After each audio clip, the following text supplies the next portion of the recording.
Sadashiva Samarambam Shankaracharya Madhyamam Asmadacharya Paryantam Vande Guru Paramparam Om Shanti Shanti Shanti Om. Ok, o desejo ardente de abandonar o apego pelos objetos que nascem da alta ignorância e reconhecer o ser pleno como valor mais alto é mumukshutva. Então essa é aquela qualificação mais importante, mais potente, que em geral aparece como a última qualificação, né? Mas é a última qualificação, mas na verdade é a mais importante. É quase que como todas as outras qualificações, elas servem para servir ao propósito do desenvolvimento desse mumukshutva, desse desejo ardente. Porque como nós já determinamos antes, a gente só deseja alguma coisa quando a gente ama muito. E a gente só ama uma coisa quando a gente valoriza totalmente essa coisa, né? Então, a gente compreendendo o valor, né, desse auto-reconhecimento, do autoconhecimento, ou do ser como consciência plena, é o que a gente chama de desejo ardente pela liberação, o mumukshutva, que é a culminação de todas as qualificações. Entendeu? Uma vez que a gente chegue a esse desejo ardente, aí o resto é só uma questão de esperar para ver se vai ser segunda, terça, quarta, quinta, ou seja, são poucos dias durante a semana, né? Aí é uma questão de proximidade, a gente está muito próximo, em geral, quando a gente tem esse desejo ardente, a gente está muito próximo. E naturalmente, não necessariamente ele precisa ser tão dramático como algumas analogias, algumas metáforas nos contam, né? Vocês, muito provavelmente, já ouviram me contar a história desse gurúkula, o professor é lá e tem esses alunos, e chegou um aluno, mas sempre poucos, né? Porque ele era um professor do Vedanta, ele só aceitava estudantes altamente qualificados para discutir os Upanishads e o Brahma Sutras, etc, etc. Aí chegou um cara que não era tão qualificado, mas ele insistiu, encheu o saco do professor, que o professor falou, tudo bem. Então você quer participar, vem participar, maior zip, né? Fica só ouvindo, né? Por alguns anos, nenhuma pergunta. Aí tudo bem. E você não vai participar das aulas sobre os Upanishads, você vai ouvir alguma coisa sobre Karma Yoga e o resto do tempo você vai ficar na cozinha. Aí foram passando os anos, o estudante começou a falar assim, eu sou qualificado, eu não sou qualificado, você está cometendo uma injustiça, etc, etc. Aí o professor, né, o Sage falou, ok, uma rádio, tá bem, vamos discutir isso mais tarde, vamos agora tomar um banho no rio, vamos refrescar um pouco as ideias, etc. Você conhece essa? Vamos tomar um banho no rio. Aí ele foi lá e quando chegou no rio, ele já tinha dado instruções, né? Instrução para os seus devotos, seus discípulos, né? Quando eles entraram no rio, dois dos seus devotos muito fortes, né? Cheios de músculos, foram lá e começaram a afogar o discípulo, que dizia que ele era realmente, né, qualificado e que o professor estava cometendo uma injustiça. Eles começaram a afogar o cara. E aí o professor falou assim, você só libera ele quando eu disser para liberar ele. Então, quando o cara estava virando roxo, verde, né, as cores estavam já se modificando, né, no último momento, aí o professor falou assim, ok, libera o cara. Aí o cara liberou. O primeiro impulso do cara, qual foi? Ele queria agredir o professor, né? Você é um assassino, criminoso, você fica aí tirando onda de ser um guru, entendeu? Que ensina os Upanishads, você quase me matou, etc, etc. Aí o professor falou, para. Era um momento aqui, vamos primeiro discutir um assunto muito simples. Depois disso, você pode me matar, você pode me agredir, você pode fazer o que você quiser comigo. A mim não me interessa. Primeira coisa. Aí ele falou assim, ok, agora você me diga, qual era o pensamento que você tinha na sua mente quando você estava debaixo d'água? O que você mais desejava? Qual era o pensamento que você tinha ali, né? Qual era o pensamento? Pensava só, o pensamento de quase todo mundo afogando, né? Então ele queria o desejo ardente pelo ar era tal, mas o cara estava tão emocionalmente envolvido, porque ele queria realmente, né, agredir o professor, que ele não estava raciocinando bem. O professor falou, ok, você precisa, né, se acalmar um pouco, daqui a alguns segundos, 15 segundos, eu vou te perguntar de novo. Aí perguntou de novo. Aí ele começou a raciocinar e falou, eu acho que o pensamento que estava rolando, que parecia que eu não tinha pensamento nenhum. No início ele estava falando assim, eu não estava pensando em nada, estou puto. Ele falou assim, não, qual foi o pensamento? Ele falou, eu acho que o pensamento que eu tinha era mesmo ar. Eu queria respirar e eu só pensava em ar. Aí o professor falou, é exatamente assim. Quando você tiver esse pensamento, esse desejo ardente por esse reconhecimento, eu sou o ser, mesmo com a mesma intensidade, com a mesma frequência, né? Quando isso for uma obsessão em sua mente, né?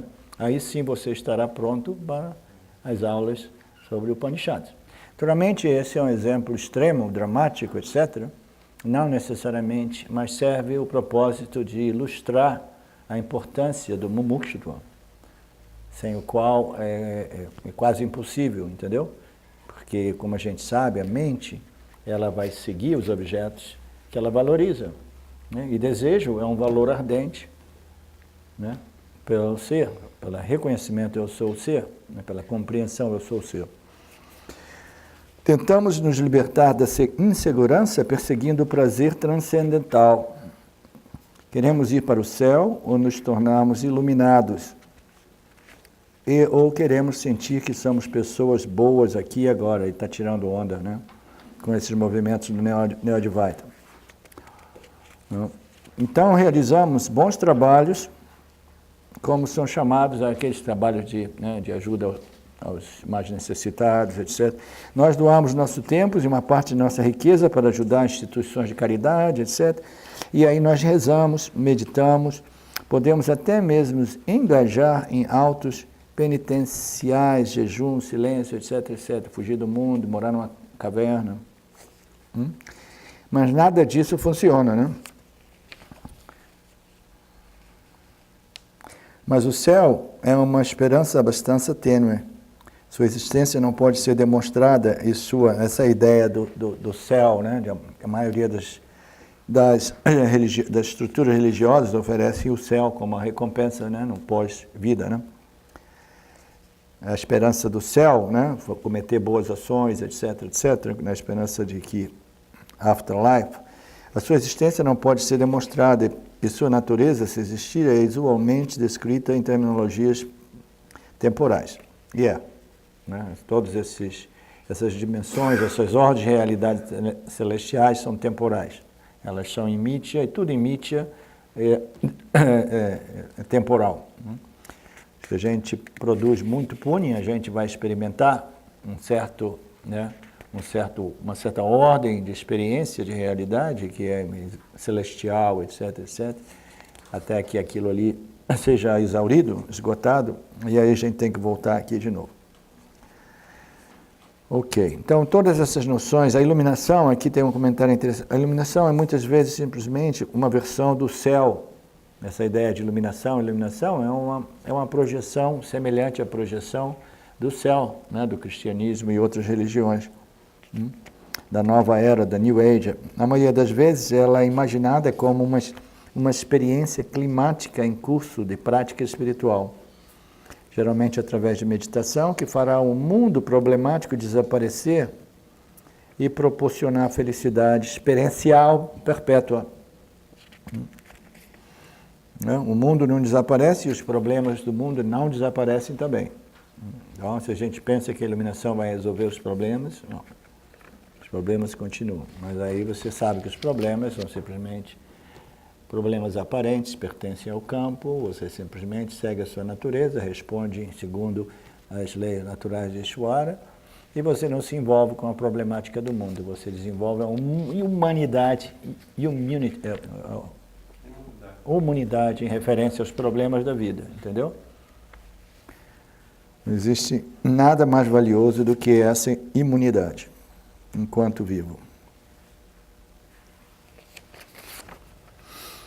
Quando percebemos que a ação não pode nos libertar da insegurança, nosso desejo de libertação não desaparece, né?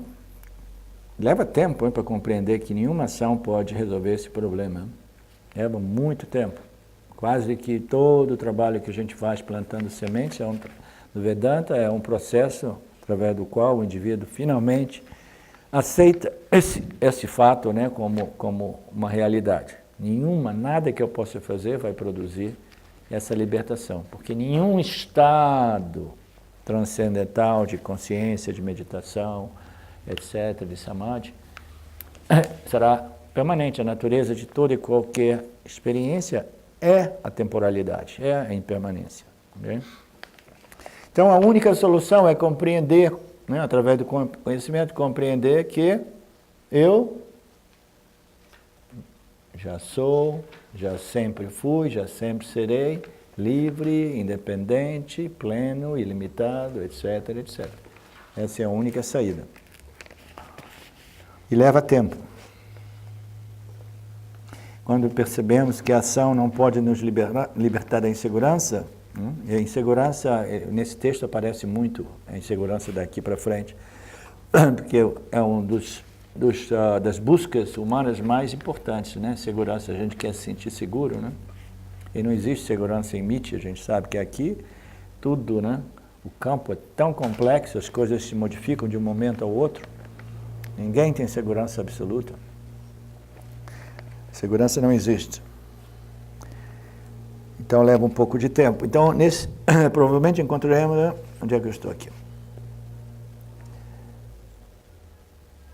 Libertação não desaparece. Mas quando chegamos a essa desilusão com a ação, nos tornamos receptivos ao conhecimento de que a libertação não está nos objetos, mas em nós.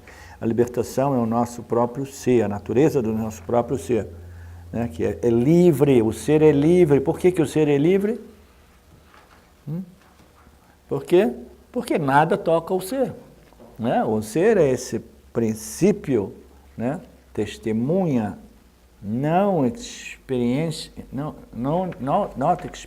como é que dizer? Non-experiencing. Não experienciável, e ele não experiencia também sem os jivas.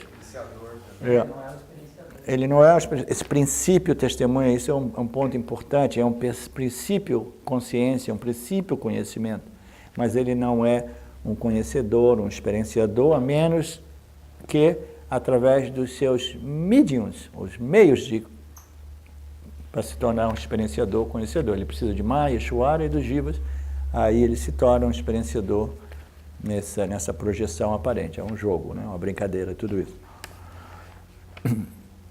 Então, ao menos em nós, a libertação é o nosso próprio ser. O ser é livre. Então, as palavras do Vedanta que nos dizem que somos ilimitados e da natureza de perfeita satisfação, alegria, começam a ressoar como verdade, né? Começam a ressoar como verdade. Aí a gente começa a desenvolver confiança nas escrituras. Alguém tem uma pergunta? Você tinha? Dizer alguma? Um? Anteriormente o que era um sem o outro, exatamente. É nesse ponto, quando nós realmente estamos completamente desiludidos, né? Porque quase todos nós aqui somos buscadores espirituais já há muito tempo, né? Quando eu ouço um pouquinho, eu não gosto de ouvir a história de ninguém, mas um pouquinho assim não faz um pouquinho assim não faz mal a ninguém. E o denominador comum é, 20 anos eu estou fazendo isso, aquilo, eu encontrei meu marido aqui e ali, nós buscarmos através desse grupo, grupo. Então, quando a gente chega num ponto, né, de saturação ou de desilusão com essas buscas experienciais através de objetos de experiências, sejam eles, né, extremamente sutis ou menos sutis, aí provavelmente encontramos um professor de Vedanta que possa nos ajudar a transformar o nosso desejo de libertação em um desejo de conhecimento. Em outras palavras, o desejo de experienciar a libertação por um desejo de compreensão de que eu já sou livre. Okay? Então a gente vai transformar essa vasana por experiência numa vasana por conhecimento e compreensão, né? Mas a gente precisa chegar a um ponto de maturidade quando a gente começa a ficar realmente saturado com tudo o que o mundo, né, espiritual tem oferecido a todos nós até agora.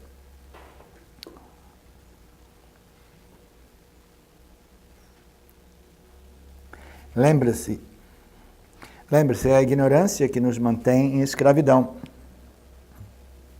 Né? Alguém tem dúvida disso? A gente não tem um problema de experiência, o nosso problema é problema de ignorância. Então a gente, de novo, a gente acerta, a gente compreende, a gente determina. Experiência, não existe nenhum problema com experiência. Qualquer que seja a experiência, né? O Yanni, ele não tem nenhum problema com experiência. A gente deixa as experiências, né, sabendo que elas pertencem à jurisdição de Ishvara. Ishvara vai ficar apresentando experiências segundo os parabhada karmas de cada um dos seus jivas. Então a gente para de querer controlar nossas experiências, né? A gente deixa as experiências, né, por Ishvara e a gente transforma, converte o nosso desejo por controlar a nossa experiência para um desejo de compreender a nossa natureza livre e ilimitada, a única fonte de realmente segurança, satisfação, paz, contentamento e clareza mental na medida do possível para o jiva, né?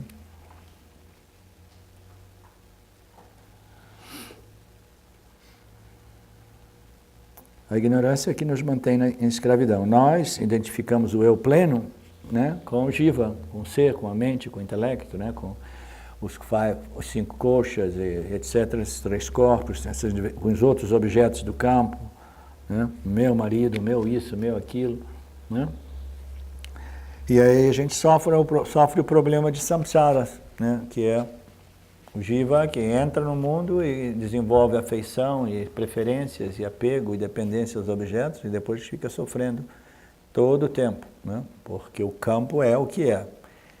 Como a gente já compreendeu, Ishvara não pode desenhar um campo para cada jiva. Imagina quantos bilhões mesmo? 7,5 bilhões.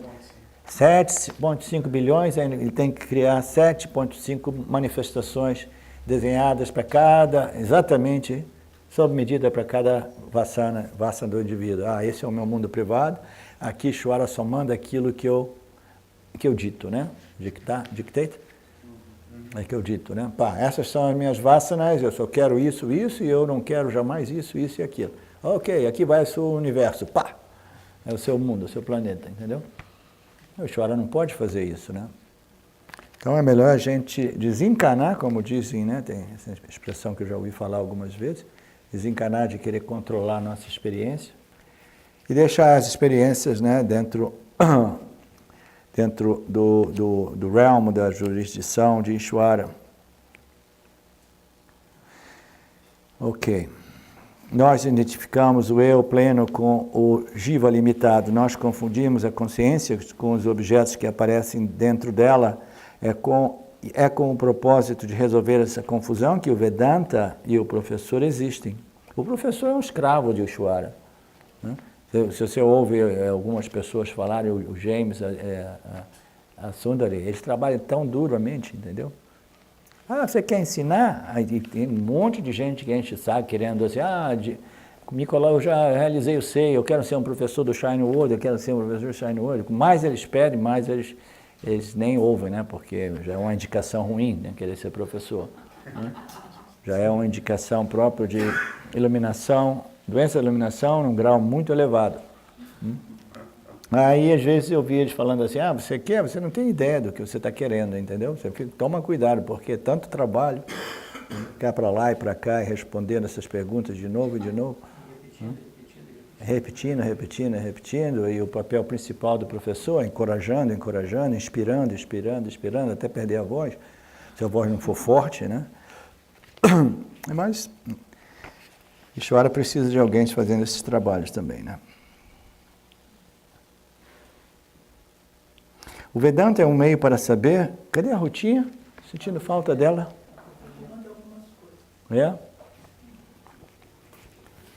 Ô, Rutinha, senti sua falta, querido. Eu escuto onde você estiver. Ah.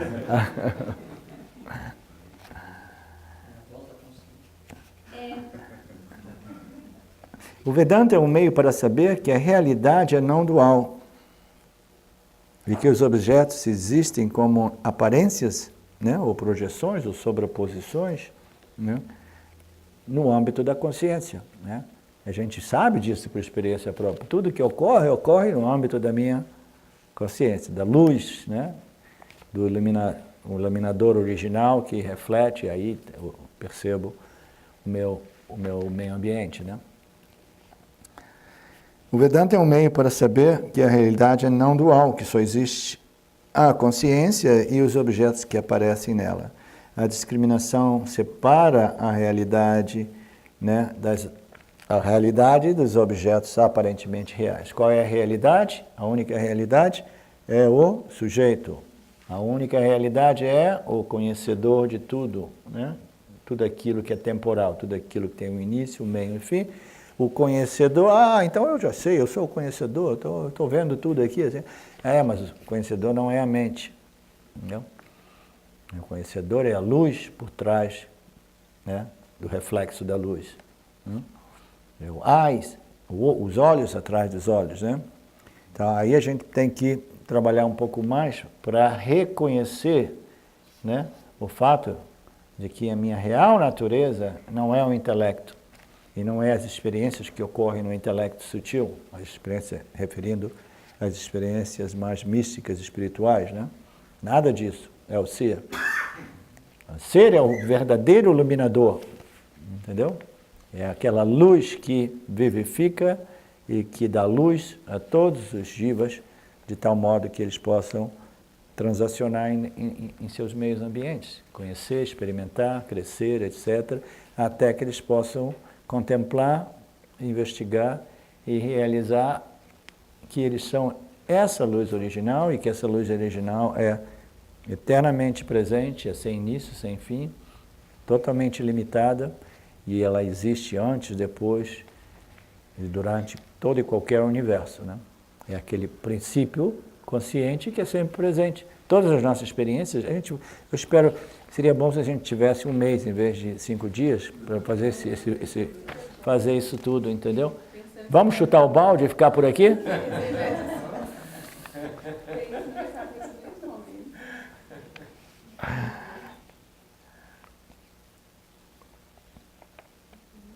A minha ideia, e depois, quando a gente acabar o Gita, que vai ser daqui a pouco, porque agora os versos são muito rapidamente velozes, menos importantes, aí a gente continua da onde a gente parou aqui.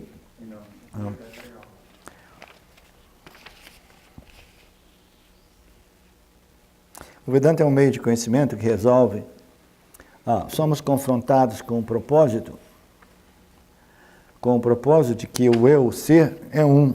E o eu ser é tudo o que existe, mas também nos é dito que o ser pleno pode aparecer como o não ser, né? Os 5 koshas, os 3 corpos, né? A identificação com todos esses níveis, os mais diversos de experiência humana, é o que a gente chama de o não ser, o não eu. Né? O ser pode aparecer como o ser aparente, né? Que não é real, mas existe e é experimentado. A gente, porque ele existe, porque é experimentado, a gente desenvolve apego, afeição, dependência, identificação, e aí a gente imagina nossas experiências e a construção corpo-mente, que é o nosso instrumento primário para experienciar o mundo. A gente não somente se identifica com as nossas experiências, mas principalmente com o nosso veículo, né, primário de experiência, que é a construção corpo-mente. E aí a gente sofre essa misidentification, né? Essa identificação errônea, né? Porque a gente tem dificuldade de perceber que nós somos a luz original do Sol e não a luz refletida na Lua, né?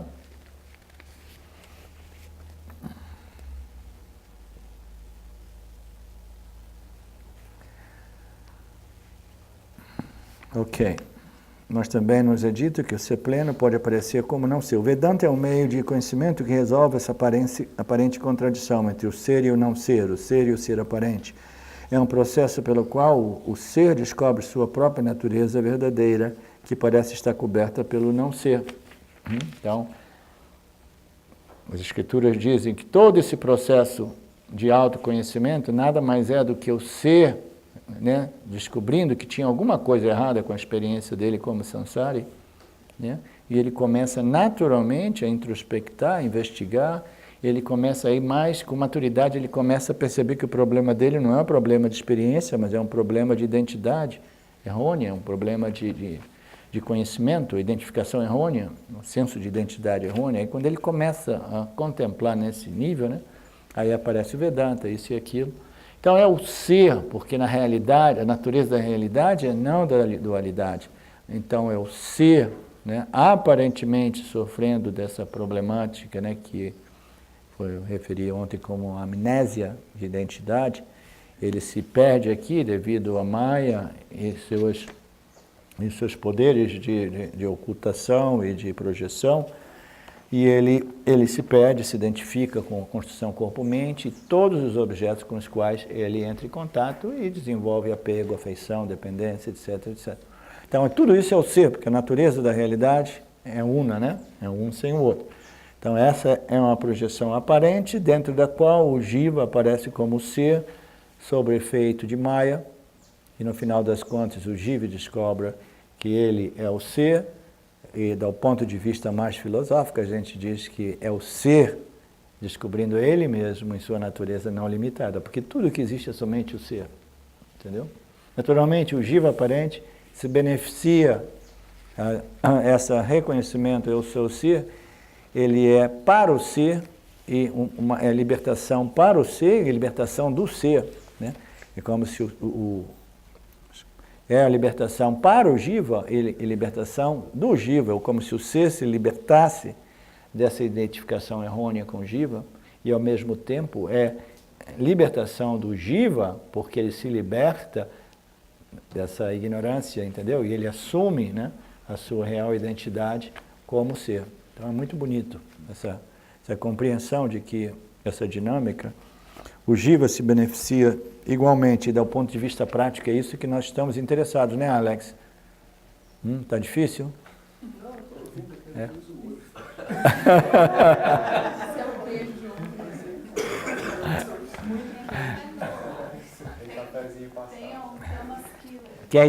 Quer pegar um cafezinho? Tá pronto.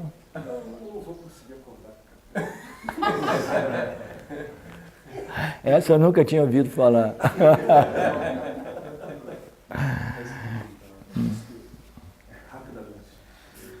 Levanta, dá uma volta. Ele vai cortar, ele foi na praça. Foi colocar na mão. É, né? Sansaricando. Sansaricando, não tem uma canção assim? Sansaricando, ótimo. Todo mundo leva a vida numa boa, né? Aparentemente, né? Pensando que eu sou livre, vou viver eternamente, né? As minhas dores e paixões. Ok. O Vedanta é um meio de conhecimento que resolve essa aparente contradição, é um processo pelo qual o ser descobre sua própria natureza verdadeira, que parece estar coberta pelo não ser. A aparência do não ser ocorre quando a consciência olha para si mesma do ponto de vista do indivíduo. A consciência aparecendo como indivíduo, olha para si mesmo e reconhece a sua natureza fundamental, livre e independente como infinitamente ilimitada. Quando a consciência se vê em sua pureza, ela compreende a sua natureza não dual. Né? Esta é, em poucas palavras, a essência do ensinamento do Vedanta. Somente quem tem um intenso desejo pela liberação, juntamente com algumas dessas qualificações, terá uma mente suficientemente sutil ou purificada e com capacidade de foco, né, de atenção suficiente para seguir a lógica proposta por todas essas análises, né, dos Upanishads. Agora a gente vai entrar nos 5 invólucros, ou nos 5 koshas, ou sheets. Os Upanishads falam de 5 invólucros, os 5 sheets, com os quais o self, né, o ser pleno, erroneamente se identifica. São 5 níveis diferentes de experiência humana. Tá? Mais tarde o texto considerará, né, fará uma análise mais detalhada de todos esses 5 koshas ou sheets em detalhes, mas eles podem ser brevemente introduzidos no contexto desse verso, pois a libertação que desejamos só pode ser percebida quando deixamos de identificar o ser pleno com os vários invólucros ou sheets, ou coberturas aparentes. Sheets significa uma cobertura, é originada daquela cobertura que... Hã? Bainha, que se diz? Da espada, né? A cobertura da espada, que não sheets. So, essa é uma cobertura, mas o ser, aparentemente, ele se identifica com esses 5 diferentes níveis de experiência humana e ele aparece como encoberto por essa ignorância, né? Mas, na verdade, ele não está encoberto. O ser é sempre livre, né? A luz, né? Como se diz, a luz aberta, self-luminous, é uma expressão. Yeah. Ele não é escondido, ele não é encoberto, ele é sempre livre. Envoltórios é uma boa tradução. Yeah. O corpo é inerte, uma composição dos... São 5 koshas, o primeiro kosha é o kosha físico. É o corpo, a gente chama de... É o sheath, ou envoltório. O envoltório é melhor do que invólucro? Mesma coisa. Okay. Então eu vou ficar com invólucro para não fazer confusão, é uma palavra mais curta. Então, os 5 invólucros, né? O primeiro é o corpo físico, é chamado o corpo da comida, né? O corpo da comida. Se a gente não se ofende, a gente tem que admitir que é verdade, né? Que nada mais é do que comida. A gente para de comer, o corpo vai definhando, aí ele já não sustenta a mente, e a mente, né? Ela parte. Então esse é um corpo constituído por comida. It's called the food kosha, the food sheath. Né? É o corpo físico, conhecido como invólucro do alimento, da comida. O corpo é inerte. Alguém tem dúvida de que o corpo é inerte? Corpo físico? Totalmente inerte, né? Gente que pensa que o corpo é a origem da consciência, né? Esse é um grande engano. O corpo é fundamentalmente inerte. Ele não possui consciência, ele é construído por consciência e conhecimento puro. Ah, não, ele tem uma consciência porque é tudo tão inteligente, né? Todos os átomos do corpo, etc. Não, isso aí é o aspecto da construção do corpo, ele é construído por Ishvara e sua inteligência e conhecimento puro, né? Então ele é feito através da consciência, conhecimento puro, né? Consciência se manifesta como Ishvara, puro conhecimento, pura inteligência, e ele manifesta esse universo que é desenhado inteligentemente. A perfeição, tudo é perfeito. Mas os objetos do universo, eles são inertes, principalmente os objetos físicos que a gente vê. Agora, parece contraditório, porque às vezes assim, mas o corpo é inerte, mas o meu corpo é sentiente. Sentiente ou senciente? Senciente. Quer dizer, o meu corpo é senciente, né? Porque eu percebo que, né, eu tenho essa senciência. Tem certeza? Então pede para a sua mão, né, olhar para você e diz como é que a sua mão tá te vendo, né? A mão não consegue, né, me testemunhar, falar comigo, etc, etc. Se a gente for analisar todo pedacinho de corpo físico que a gente não tem nenhuma senciência. A senciência é uma senciência aparente ou secundária ou refletida, ela pertence a um segundo kosha, o terceiro kosha, né, o quarto kosha, que é a mente e o intelecto. Então, o primeiro kosha é o kosha do alimento, a comida. O segundo são as pranas, né, então o ar vital. Né. O terceiro é a mente, o nosso aspecto mental, emocional. Nós nos identificamos constantemente com esse aspecto da nossa experiência humana. E esse aqui é o outro kosha, o invólucro, com o qual nós nos identificamos, nossas noções, nossas crenças, né?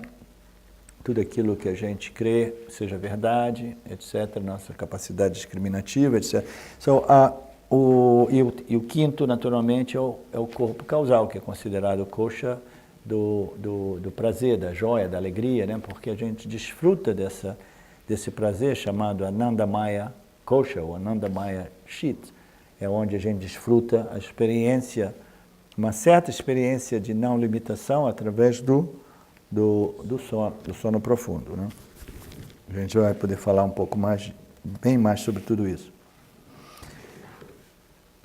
O segundo invólucro é o Shiva voltando à mente. A mente ela é o que possui uma certa sentiência, né? Senciência. A senciência pertence, aparente pertence à mente, mas a mente, né, para surpresa geral, ela também é matéria inerte. A mente é matéria inerte, mas ela tem a capacidade de refletir, né, de refletir a consciência original e produzir aquilo que a gente chama de jiva, ou consciência refletida.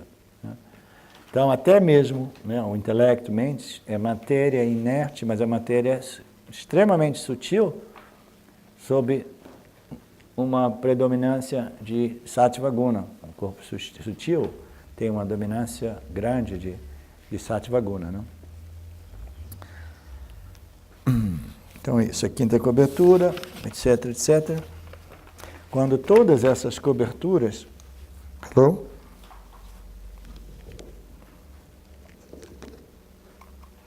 Deixa eu trocar, porque quando começa a piscar, começa a falhar. Faz tempo que está piscando. Hã? Faz tempo que está piscando. Eu já troquei uma, é mais ou menos uma por dia. Sabe por quê? Isso aqui é made in China. E Que não é Paraguai. made in China and comprada em Índia, você imagina, né?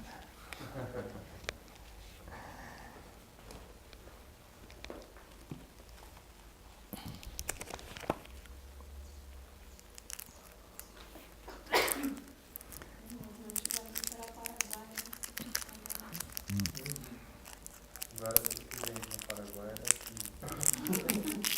A China é a fábrica do mundo, né?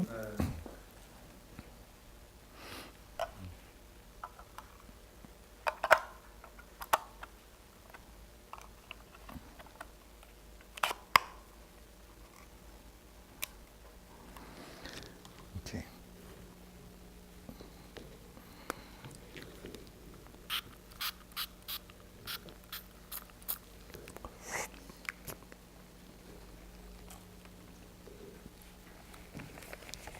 Quando todas essas coberturas aparentes, né, não tem nada cobrindo o ser. Você lembra? O ser é aquilo que pervades everything, né, que te penetra e permeia tudo e sustenta tudo, tal qual o espaço, com uma diferença fundamental.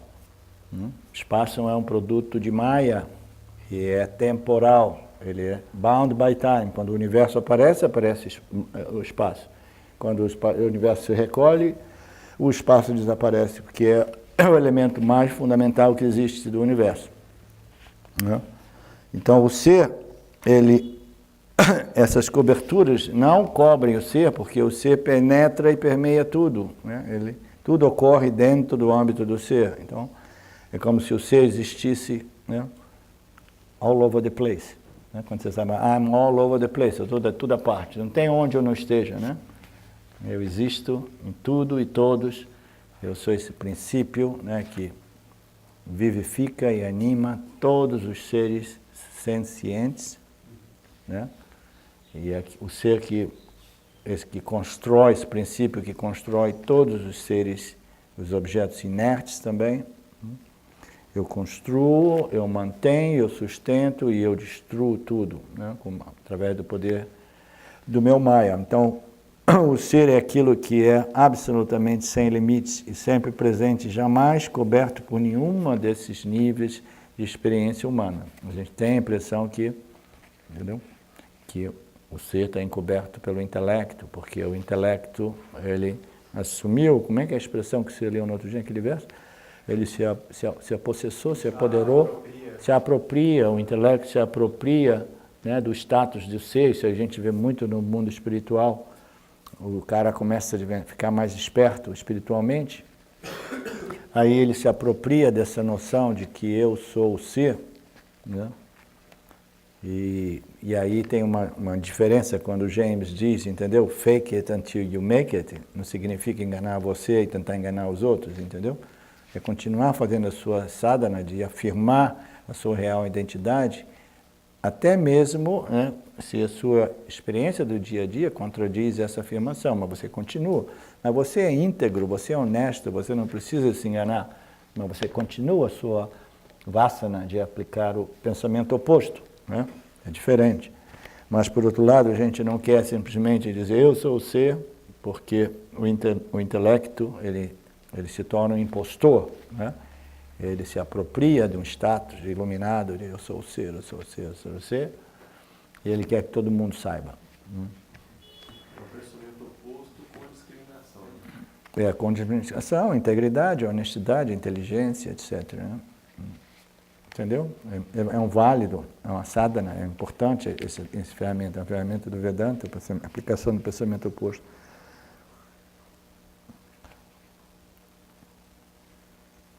Quando todas essas coberturas aparentes são removidas, como é que a gente vai remover? Já pensou? Não, a gente não remove. A gente remove através da compreensão, do conhecimento, né? Primeiramente, do reconhecimento das limitações, né, e sofrimento causado por essas identificações equivocadas. Quando a gente discrimina, né, nega a realidade, é tudo aquilo que é temporal, o que resta é o ser pleno. Essa é a discriminação. Naturalmente, a gente não vai ter que discriminar cada pensamento, cada objeto, cada emoção, cada sensação. A gente vai discriminando, né, como se diz, um atacado, né? No atacado. Não no varejo. Não no varejo. É importante que os invólucros sejam entendidos metaforicamente, para que não pensemos que descobri-los seja um processo dinâmico que envolve um curso de ação. Não envolve nenhuma ação física. Envolve simplesmente uma compreensão e discriminação entre aquilo que é permanente, sempre presente e limitado, daquilo que é temporal e que tem um início, um meio e um fim. Ou daquilo que muda, daquilo que não muda. Você quer uma ferramenta mais simples do que essa? Discrimina aquilo que muda daquilo que não muda. Entendeu? Cada momento da nossa experiência humana existe um fator que não muda e existe o fator que muda, qualquer que seja o nosso nível de experiência. Então a gente vê, se modifica, então eu tenho que rejeitar. Rejeitar não significa dizer assim, não, precisa ser destruído, precisa ser negado, eu tenho que fugir desse objeto, né? Eu não posso nunca mais entrar em contato com esse objeto, essas coisas, entendeu? Não. É negar a realidade a esse objeto. A gente não pode cancelar o mundo dos objetos, né? Nós fomos desenhados para contatar o mundo dos objetos experientes. Mas a gente, através da compreensão, a gente nega a realidade, né? A gente vai discriminando, negando a realidade a todos esses. Acaba com um tanto de experiências que deixam de ser atrativas e fazem mais sentido. Naturalmente. Não você pode. Você perde a atração, né? Você perde o interesse, né, por essas coisas. Mas a gente não precisa de ficar com medo de que a gente vai cair numa deprê, não. Você vai perdendo interesse por aquilo que não tem valor e desenvolvendo interesse por aquilo que é a única coisa valiosa na experiência humana.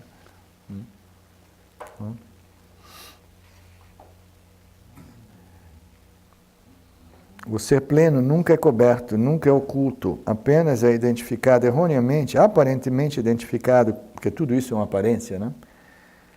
É aparentemente identificado com aquilo que aparece na consciência. Essa má identificação envolve uma contração do entendimento que nos leva a pensar que o finito contém o infinito. Isso é interessante. Essa identificação errônea envolve uma contração do entendimento que nos leva a pensar que aquilo que é finito, né, a construção corpo-mente, o intelecto, etc., tudo que é limitado, né, que é nascido, bound by time, né, limitado pelo tempo, que é finito, etc., que a gente pode, que nos leva a pensar que o finito contém o infinito. É o contrário, que significa que nada é realmente finito. Se tudo é somente o ser, então nada é realmente finito. Esse é um outro aspecto dessa discriminação. Primeiro, a gente nega a realidade, a tudo aquilo que é temporal, e no final das contas a gente reconhece que até mesmo tudo aquilo que é temporal, fundamentalmente, é infinito. Ele existe manifesto ou existe em sua formação causal, né, como potential, como semente. É através do conhecimento puro que o aparente paradoxo do ser pleno, perguntando sobre sua natureza, pode ser resolvido. É através desse conhecimento puro que o aparente paradoxo do ser pleno, né, indagando, né, investigando sobre sua própria natureza infinita, pode ser resolvido. Nesse conhecimento está a única segurança, a nossa verdadeira libertação. Ok. Verso 18. O professor. Para obter a libertação, uma pessoa qualificada que queira conhecer a verdade deve se aproximar de um professor que tenha conhecimento das Escrituras. Como a gente já determinou, existem conhecimentos, existem professores com enorme conhecimento das Escrituras. Né? Existem professores de Vedanta que viveram, dedicaram 30, 40, 50, 60 anos da vida deles à contemplação e estudo das Escrituras, naturalmente. O conhecimento que eles têm das Escrituras é enorme. Né? Mas, ao mesmo tempo, existem tantas pessoas, né, que têm conhecimento de todas as Escrituras e, ainda assim, as Escrituras não serviram ao propósito de revelar a identidade deles. Né? Então, o que é um professor qualificado? Eu prefiro usar a palavra um professor válido. É um professor que tenha uma certa familiaridade com as Escrituras e que saiba, que tenha sido beneficiado, que tenha sido beneficiado, que saiba quem ele é, etc., que todo mundo é, etc., e que seja programado por Ishvara para fazer esse trabalho entusiasticamente, entendeu? Motivando as pessoas, encorajando. Qual é a outra palavra que eu usei? Não é estimulando, é inspirando as pessoas, entendeu? Através da prova. A gente precisa de ver um professor que diga assim, é possível, entendeu? Essa é a única saída de samsara. Não se iluda, samsara não é um mar de rodas, entendeu? Tem uma maior relação aqui, viver aqui, ser feliz em samsara não é fácil. Então, para obter a libertação, uma pessoa qualificada que queira conhecer a verdade deve se aproximar de um professor que tenha conhecimento das Escrituras. Alguns têm um pouco de conhecimento, alguns têm um pouco mais, alguns têm tanto conhecimento. Os conhecimentos são aqueles que são, entendeu? São basicamente, os ensinamentos são simples, são poucos. Né? Quando você começa a compreender que é tudo uma sopa só, entendeu? Aí você começa a desenvolver a habilidade de expor os ensinamentos. Aí você vai vendo se essa exposição beneficia os seus amigos ou não se beneficia. Você vê do feedback, né? Quando eu comecei 4 anos atrás, quando eu mudei para o Brasil, eu escrevi para o James, quando o James me convidou a fazer parte do Shine World, de escrever satsangs lá, eu falei que estava acontecendo. Aí eu falei que um amigo tinha me convidado para ir para fazer um meeting, um encontro de final de semana em Stuttgart, na Alemanha. E ele ensina na Alemanha. Eu perguntei a ele, o que você acha? Devo ir? Eu não me sinto preparado, me sinto, né, totalmente despreparado. Ir lá na Alemanha, você ensina na Alemanha? Ele virou para mim e falou assim, se Ishvara está apresentando isso para você, significa que você deve fazer isso, entendeu? Quem sou eu para dizer não vai, não vai? Ishvara está apresentando isso para você. Seu amigo te convidou, vai lá. E sempre, né, naquelas linhas. Nunca pense que você é um professor. Você vai lá compartilhar o seu autoconhecimento e o seu conhecimento das Escrituras. E aí é tudo muito simples. Um desejo de libertação deve ser convertido em um desejo de conhecimento, se quisermos perceber nossa natureza como ser pleno. O estudante deve aplicar-se e aprender a essência desses ensinamentos sob a orientação de um professor. Os 2 versos seguintes descrevem as características de um professor qualificado. Verso 19 e 20, né? Um professor qualificado é aquele que conhece a importância das Escrituras sobre o autoconhecimento e cuja mente é unificada com a consciência. O que é que significa a mente é unificada com a consciência? A mente jamais foi separada da consciência.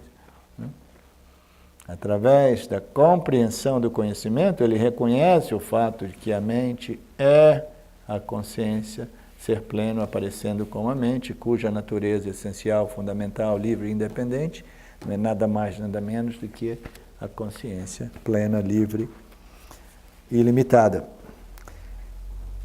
O professor qualificado é aquele que conhece a importância das Escrituras sobre o autoconhecimento e cuja mente é unificada com a consciência. Não é que a gente tem que conectar, unificar, como no mundo da yoga diz. A gente tem que compreender o fato de que nós sempre formos unificados. Existe somente um ser, uma consciência. A sua mente brilha como as brasas do fogo sem combustível. Isso é legal, essa analogia. A mente que brilha como as brasas de um fogo sem combustível, você sabe quando a gente tem um fogo, né? E o fogo, ele está aceso, né? E as chamas, né? Elas estão, né? Elas se modificam, né? Cores, intensidades, etc. Então, ali a mente é constantemente em modificação, né? Então, a mente do professor é uma mente condicionada pelo Sattvaguna, resolvida, né? Em Sattvaguna, devido ao autoconhecimento, e ela brilha como as brasas de uma fogueira, né? Que elas são imodificáveis, né? Elas são aquela iluminação constante, sem nenhuma variação, sem nenhuma oscilação, né? Aquilo que é sempre constante e presente. Sua mente brilha como as brasas do fogo sem combustível. Ele pode expor os meios de conhecimento com confiança e é compassível sem uma razão específica. Não é afetado por desejos, por objetos. Quais são os desejos mais comuns que a gente vê nos professores menos, né, qualificados ou menos puros de intenção? Fama, prestígio, poder, entre outras coisas, né? Dinheiro, né? Favores sexuais, etc, etc. Então, ele pode expor meios de conhecimentos com confiança, é compassivo sem uma razão específica, não é afetado por desejos, né? E é amigável para os buscadores que se aproximam com uma atitude apropriada. Ainda bem que as escrituras estão do meu lado aqui, né? Quando eu digo que eu estou de saco cheio, não é à toa, né? Aí, ó, Ishwara falou isso antes. Ele pode expor meios de conhecimento com confiança. A confiança principal para expor esse meio de confiança é confiança na sua real identidade como consciência pura, plena. Aí o resto é tudo nas mãos de Ishwara. Se Ishwara joga você numa posição de fogo, de compartilhar, expor os ensinamentos, se você não se sente tão confiante, pode ficar tranquilo. É incrível, Ishwara aparece e te rescue, como se diz, rescue? Te resgata em alguns momentos que você não tem nenhuma ideia de como responder uma coisa, quando você vê, só, de novo, e de novo, e de novo, e de novo, e de novo, é sempre assim, entendeu? Não tem nenhuma ideia de como responder ou comentar uma coisa, e Ishwara, bum, entendeu? Essa confiança é a confiança na sua real identidade como ser, e a confiança que Ishwara colocou você numa certa posição, e ele vem te resgatar e te inspirar. Inspiração é a coisa mais fundamental para expor esses ensinamentos. A inspiração vem de quem? Da onde? Ishwara. Você pode perceber claramente o ensinamento quando o ensinamento vem realmente de Ishwara ou vem do Jiva. Entendeu? Tem ensinamentos que você percebe assim, não é Ishwara falando, entendeu? E aí é que tem um impacto diferente, entendeu? Quando o ego do indivíduo é mal resolvido, bem resolvido, aí é Ishwara, é um canal, Ishwara fala, mesmo que seja bobagem, é Ishwara falando bobagem.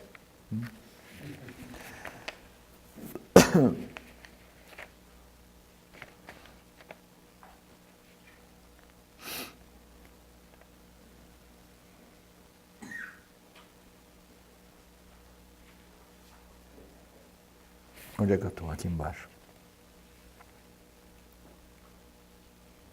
Ele é compassível sem nenhuma razão específica. Ele vê todos os seres como ele mesmo, ele vê todos os seres como ser, pleno, consciência. Ele vê todos os seres como ilimitados por natureza. E ainda assim, ele vê os seus amigos sofrendo, né? Esse senso de limitação e todo o sofrimento psicológico decorrente disso devido a esse poder chamado avidya. Então, por compaixão, ele sente assim, não, eu quero, né, se Ishvara me designou essa função, eu vou fazer o meu melhor, né, para ver se alguns dos meus amigos podem ser liberados dessa ignorância universal, sem começo, mas que pode ser terminada.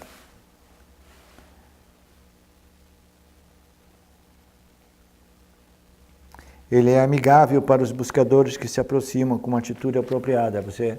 O professor tem que ser uma pessoa amigável, né? Uma pessoa que você confia.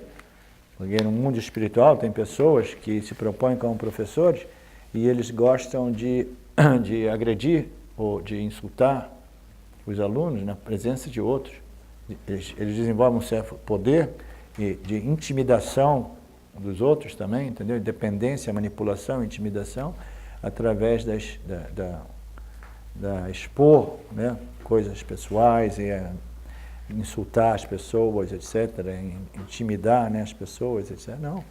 Um professor, ele por natureza, ele tem essa atitude amigável, né, amorosa, amigável, e não é a falsa amizade ou isso, aquilo. Amigável. Para os buscadores que se aproximam com uma atitude apropriada e para os buscadores que não têm essa atitude apropriada, ...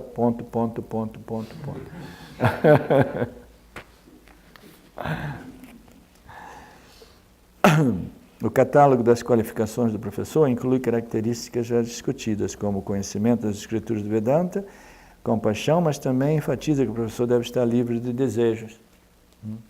Isso é muito importante, o desejo por fama, reconhecimento, validação, através, né, do amor e devoção que as pessoas, né, te passam, né?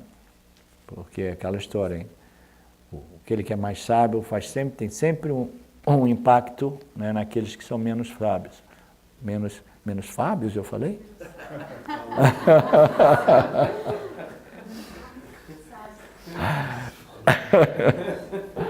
Foi um ato falho, como se diz, né?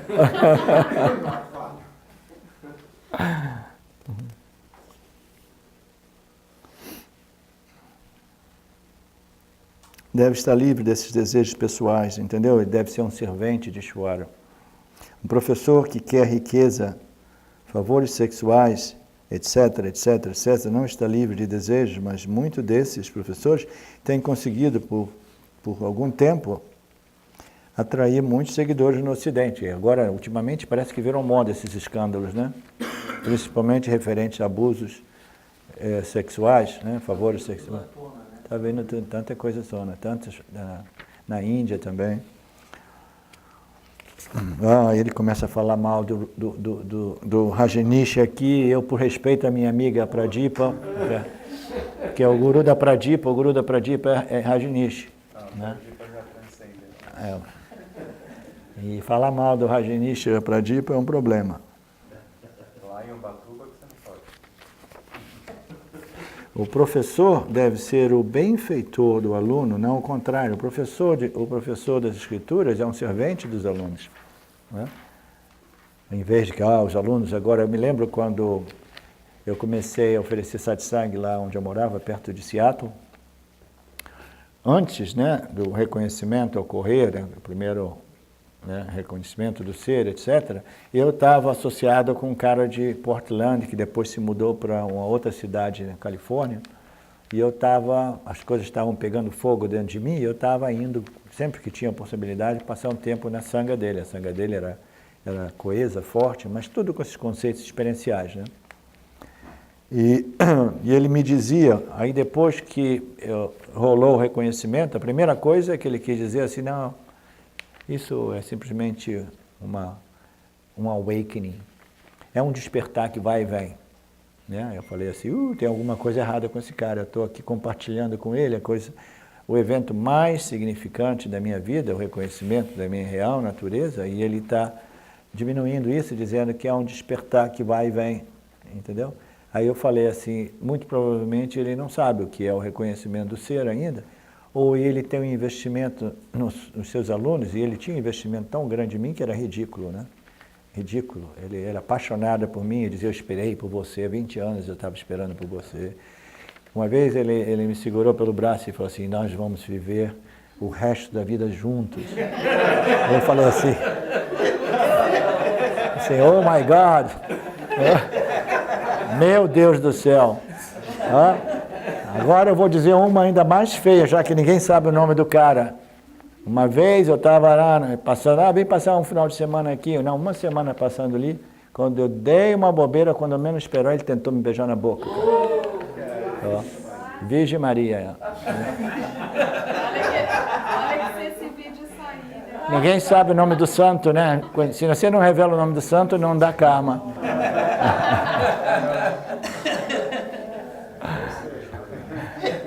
Você não sabe, você fique quieto.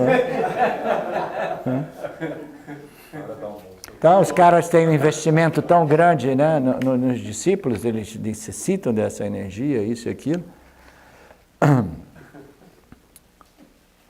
Porque eu ia dizer uma coisa mais relevante em relação a isso, agora eu me perdi.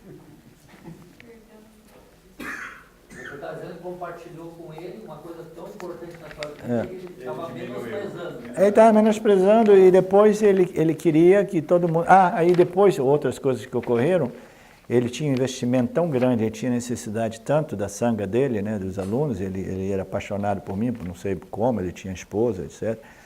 Mas ele começou a me oferecer dinheiro para permanecer com ele lá, entendeu? Você vai ensinar também? Eu falei, como é que eu vou ensinar, cara? Eu falo a língua de Nisargadatta Maharaj, você fala essa língua de psicologia e experiência, etc., de meditação. Eu dizia assim, não tem modo de... Eu disse, não, sim, eu vou resolver o seu problema financeiro também, agora que você não tem mais o restaurante, né? Fez de tudo, de tudo, de tudo. Agora eu vou contar um outro pedaço dessa novela que é muito interessante. Um pedaço dessa novela interessante é que quando eu já estava assim fugindo dele, assim, principalmente depois que ele tentou me beijar, né? Aí o cara já estava marcado de vir ali onde eu morava, em Seattle, para dar um final de semana de satsang, da minha casa. Ele já tinha dado alguns meses antes, aí já estava marcado e eu falei assim, como é que eu vou fazer? E eu tinha introduzido a Silvia, minha esposa, a esse cara, né? Quando as coisas estavam rolando, eu falei para ele, olha, o cara é bom, hein? O cara é forte. Vai lá, faz um retiro. Ele dava retiros de 1 semana, 3 semanas, né? Só tinha pessoa aposentada com ele, né? Porque nem como é que você vai fazer tudo aquilo, né? E pessoas que tinham dinheiro para doar também, doar. Então, ela estava já envolvida com o cara. E eu já estava saindo pelas outras portas, eu falei para ela, o cara tentou me beijar. Ele falou, mentira, impossível. Aí eu comecei a contar, olha, esse cara é um manipulador, ele depende, tem alguma coisa errada, ele entendeu? Ele está querendo me comprar, etc, etc. Laxa esse cara. E o livro do Vedanta, do James, já estava na minha mão, já tinha devorado ele uma vez, 2 vezes. Eu falei assim, agora eu entendi tudo. O barato não é essa experiência, o barato é o conhecimento. Aí eu comecei a querer fazer a cabeça dela, né? Conhecimento, conhecimento, conhecimento, conhecimento. Laxa, deixa esse cara. Ela ficou confusa. E ela estava apaixonada por esse guru do beijo.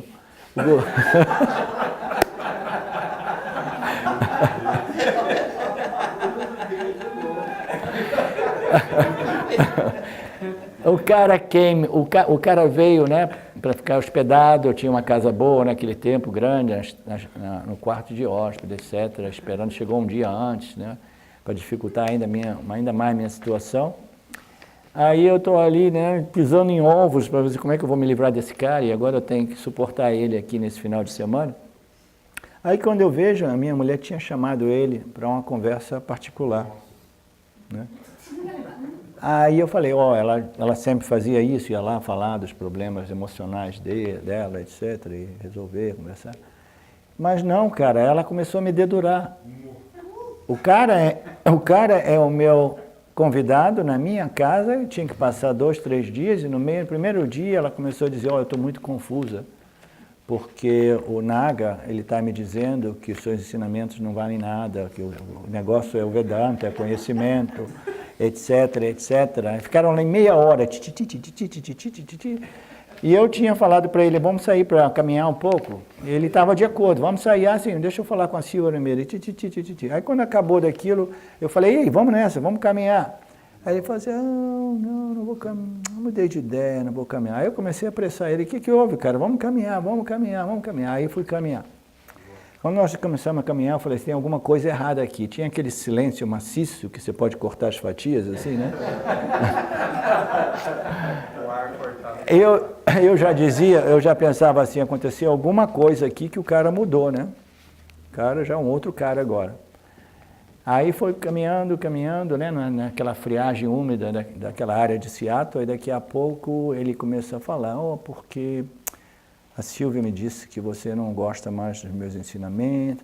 Sabe quando uma bomba chega para você que você jamais imagina, que você não sabe como responder?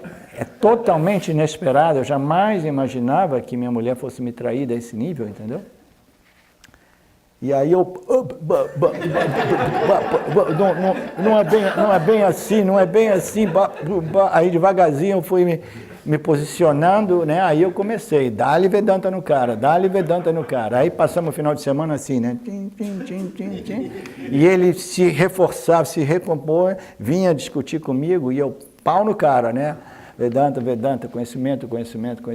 Ele depois, quando acabou lá o retiro dele, ele foi embora. Me ligou umas 2 vezes mais para saber como é que eu estava. E aí depois desencanou, né? Viu que bom? Ela fez um bem.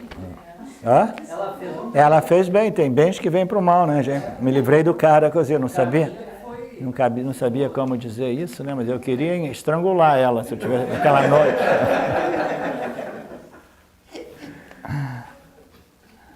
O professor também é amigo do buscador, ele não denigre? O que é isso? Denigre. Diminuir.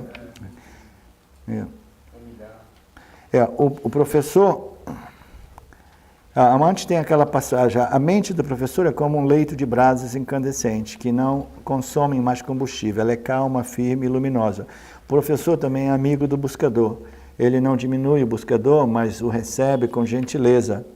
Muitos autoproclamados professores atuam em um cenário suntuoso, onde seus alunos agem como cortesãos, submissos e sem nenhum senso de crítica, né? A gente vê isso, as pessoas são totalmente submissas e sem nenhum sentido de crítica. Esses professores, às vezes, destruidores de egos, esse é aquele professor que dá paulada no ego do cara, o seu problema é a sua mente, o seu problema é a sua ego, tome isso, pá, na frente de todo mundo, né? Isso aí. Isso é denegrir. Denegrir, total, a ideia de que o ego tem que ser destruído, né, através da exposição pública das faltas, das falhas ou dos defeitos, né, das limitações de cada um de nós, os defeitos de cada um de nós. Esses professores, às vezes, destruidores de egos, o que pode assumir a forma de humilhação pública, eu vi isso, eu fiz parte de uma escola nos Estados Unidos, que era humilhação pública, depois da outra. A figura te botava no alto, quando você já não fazia o jogo dele, ela te destruía publicamente. Pá, te destruía. Servia de lição para todo mundo, entendeu? Aqui você tem que seguir as rédeas da chefe, entendeu? Qualquer professor que gera medo ou tensão deve ser evitado. Se você não sente realmente que seu professor é seu amigo, ele não é seu verdadeiro professor. Esse é um teste simples. O buscador deve pedir proteção contra as agitações produzidas pelo envolvimento com samsara, verso 21. O buscador deve pedir proteção contra as agitações produzidas pelo envolvimento com samsara. Qual é a proteção, né, que existe em referência ao sofrimento humano, né? Você sabe que no Gita, as escrituras, elas são referidas como escudo, né? Como é que chama? Escudo, né? É arma, né? É um escudo. É um escudo que te protege contra toda dor e sofrimento derivado do envolvimento com samsara, entendeu? Então, o buscador, as escrituras, o buscador vai pedir proteção e o professor vai dizer, olha, a proteção é encontrada através das escrituras, se você estiver realmente interessado e tiver uma atitude que seja a atitude genuína de uma pessoa interessada nesse conhecimento, né? Eu sou o seu servente. Estou aqui para servir você.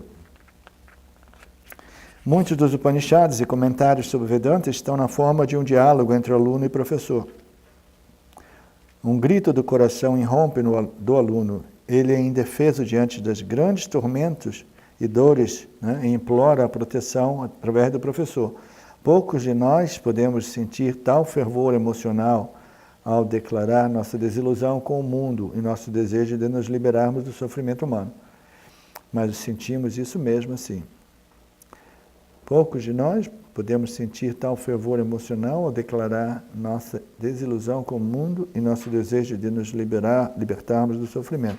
Mas sentimos isso mesmo assim. Não entendi bem esse final dessa frase. É mais ou menos como o exemplo que você deu de... do guru do beijo? Ser afogado, né? O que você mais deseja? É ar. Então, no caso aqui, o que mais eu desejo?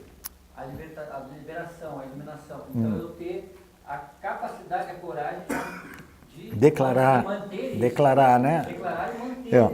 Declarar nossa desilusão. Requer. Meus princípios são atingir. Tem uma passagem no capítulo 2 do Gita, que é o mais importante passagem, quando Arjuna, ele simplesmente, eu falei no outro dia, né? Quando ele assume a sua helplessness. Como é que se diz helplessness em português? Total desamparo, total desilusão, total incapacidade de encontrar o caminho, né? A rua, o meio, fora, um modo de escapar do samsara, né? Sozinho, por ele mesmo. Né? Quase todo ego gostaria de encontrar uma solução para o samsara sozinho, né? Porque aí o ego diz assim, sou especial. Então requer muita a sensação de desamparo, de expressar, declarar abertamente a minha desilusão e o meu desamparo e o meu desejo de me libertar do sofrimento. Integridade, honestidade, né? Que envolve nesse ponto do nosso estágio de desenvolvimento, entendeu? E a coragem que foi falado ontem no texto, né? Precisa ter muita coragem para poder assumir isso. Coragem em relação a você, em relação ao professor e os outros, né, na sangha, e dizer, por favor, eu sou totalmente ouvidos, né, me ajude a compreender os ensinamentos, eu por mim mesmo, eu não dou conta, parece uma missão impossível, e é uma missão praticamente impossível, a menos que a gente seja um gênio espiritual, né, que a gente já nasceu semi-iluminado.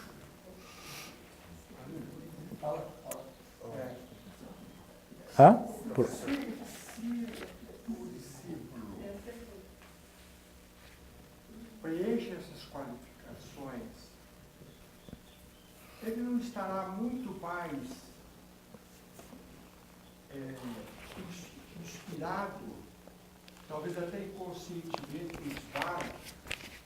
Inspirado por Ishvara? Por Svara. E, portanto, naturalmente, com sinceridade, o próprio professor há de perceber, não há de perceber. Naturalmente. Naturalmente. O professor, a mim não existe nada mais, rejoicing, como se diz, mais... Desfrutável. Desfrutável. Não, gratificante. Não existe nada mais gratificante para o professor do que ter o privilégio de encontrar um aluno maduro, qualificado, avançado, entendeu? Sincero, íntegro, dedicado, entendeu? Não existe nada mais gratificante para o professor. É por isso que, às vezes, alguns gurus, eles sentem essa atração por alguns estudantes, né, aparentemente mais desenvolvidos, etc. Aí eles dizem, não, você é meu. Aí, em alguns círculos, eles sabem, esse aqui é mais avançado, entendeu? De repente, eu vou conseguir transmitir a iluminação e botar um carimbo. Eu iluminei. É meu. Então é natural. Aí que está o perigo, né? Qual o perigo? O perigo de um professor como Esse descrito? não estar devidamente qualificado e sabendo, porque ele pode também perceber dessas qualificações, mas ele próprio, como não tem essa, ele se alvorou a essa posição, ele pode facilmente, ele sabe que facilmente ele vai ter esse discípulo para satisfazer as intenções dele, mas, vamos dizer, intenções...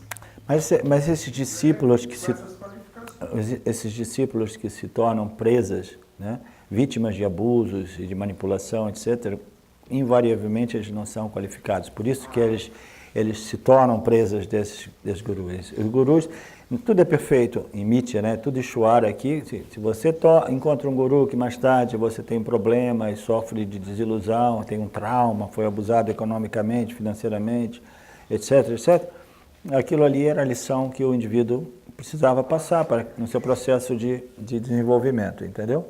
Agora, um estudante mais maduro, como foi o caso quando eu encontrei aquele cara, no início foi legal, mas depois de alguns encontros eu já notei que o cara era mais ignorante do que eu, entendeu? Tinha muitas coisas erradas ali, e aí quando eu peguei o livro do James, depois de um período de tempo, aí ficou claro.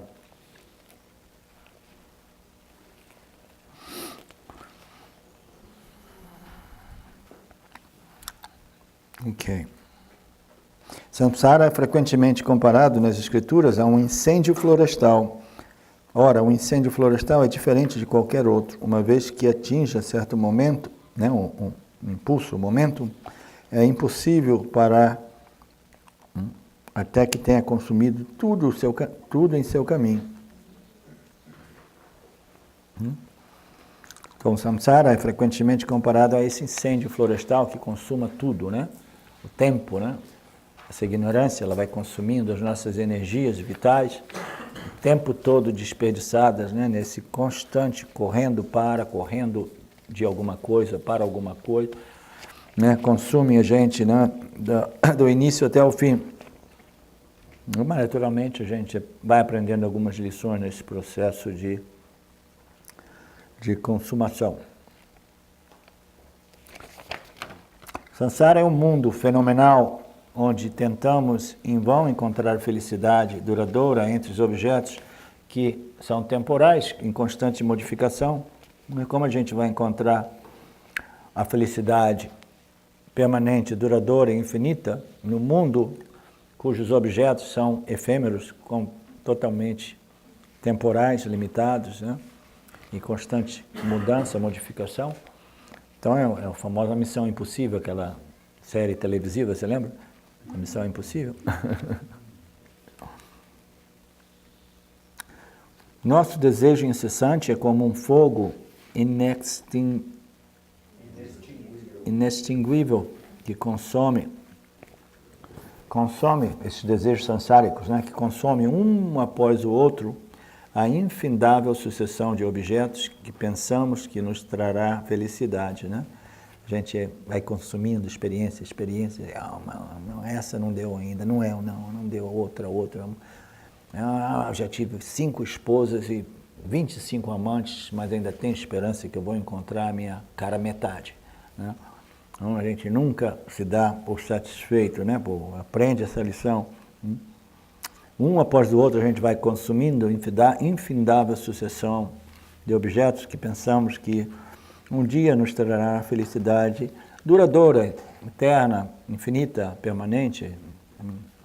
A gente cansa dessas felicidades momentâneas, né? Fleeting moments of satisfaction. A gente começa a querer, não é possível. E esse fogo que o aluno deve pedir ao professor para extinguir, né? A minha ignorância, o fogo da minha ignorância, né? Por favor, né? Me ajude. a neutralizar, a cancelar essa ignorância, né? Através dos ensinamentos que revelam a verdade. De todas as agitações que o samsara nos sujeita, a mais terrível é o medo da morte. A gente falou um pouco disso aqui e ali, né? Nesse final de semana.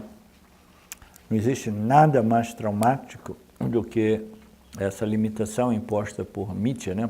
Pelo tempo, que é a questão da nossa temporalidade, uma data de nascimento, uma data de óbito. A gente sabe a data de nascimento, a gente nunca sabe a data de óbito. Algumas pessoas ficam aflitas, né? Algumas pessoas dizem, se eu pudesse assinar aqui o contrato por 80 anos, eu assinava embaixo. Já ouviu essa? É porque a gente nunca sabe se a gente vai ficar até 35, 48, 52, né? Ninguém sabe.